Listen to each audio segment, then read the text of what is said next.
Checking in with the West Ohio Food Bank, and joining us today, the CEO of the Food Bank, Tommy Harner, and then we've got underneath her, Paul Downing. He's operations manager with the Lima Salvation Army. And thank you, Tommy and Paul, for coming today. Thanks for having us. Okay, so Tommy, let's start with you because there is a little bit of concern. The Farm Bill has not passed in Washington, and tell us a little bit of background and why that funding is so important. So the Farm Bill is extremely important for so many individuals. Anyone who gets SNAP relies on that Farm Bill to come through, along with a lot of our agriculture and other food programs. So it has been stalled and pushed back. It hasn't been approved yet. And now we are still advocating to get a strong Farm Bill. That way we can ensure that our hungry neighbors who need food and rely on that food assistance from our agency and our partner agencies like Salvation Army can continue to receive that. So that's like federal money, but what about at the state level? Is there any help there for you too? So every biennial year, we do advocate on the state level to try to get funding to help with our local state programs, such as the Ohio Food Program and the Agricultural Clearance Program. And we are in the midst of getting ready to go and have a lobby day in Columbus in February to try to make sure that we have the support from our legislators to support that program as well. We are seeing, and I know Paul can probably attest to this as well, each month we're going up about 5% of more individuals needing food assistance. And the number of new individuals coming through those food lines continues to increase as well.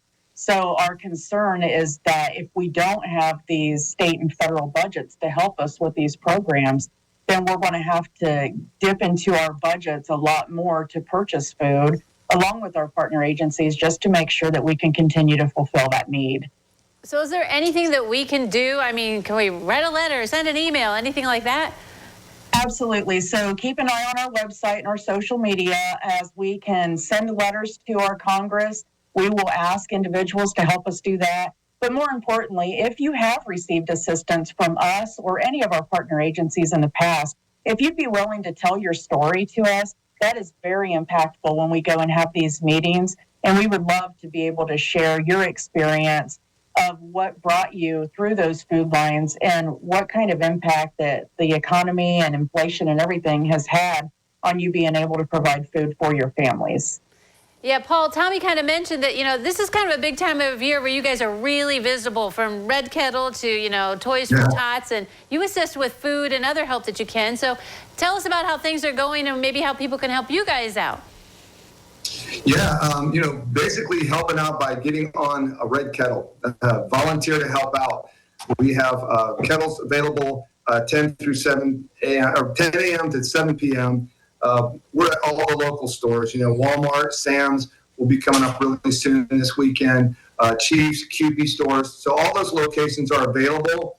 And all you need to do is give us a call. We're going right now right up till December 24th. So like Tommy said, it's just a really important thing to get out there. I know with them, we have a student food pantry, and we're seeing an average of 80 kids coming from Lima Senior every day to come over here to get a food bag. We have 200 signed up, so it just varies on when kids can get here, whether they're involved in sports and different things like that. So it's just an important time for all of us to be out there and just get the community involved. Right, yeah. And speaking of the holidays, Tommy, I mean, this is a big time of year because we've got Thanksgiving and Christmas. You guys are trying to meet the need. We are. We continue to meet the need. We try to partner with different organizations. This year, we're partnering again. We've done it the past 2 or 3 years with the Civic Center, just to provide produce to them as individuals are coming through for that Thanksgiving meal. We're going to have a produce box that they can take home with them that day. It's a great event. Greg Cook, our employee here, he plays music at the event. Everybody loves it. And it's just a good time to get around the community and just interact with them and just give back. And then the Christmas Eve meal, that's been really popular. It has. We've continued to do that through COVID, and we keep doing it. We are looking for volunteers to help pack those meals on the 23rd, and then we will be distributing those on Christmas Eve morning, 9 to 11. We're doing that here at our location, and then we're also looking for volunteers that can help deliver those to our senior apartment complexes and shut-ins. All right. So both of you, Tommy and Paul, very busy this season, need the support. Thank you both for joining us today. Thank for having us. All right. Yes, thank you, Heather. Don't go away. Noon Edition continues in a moment.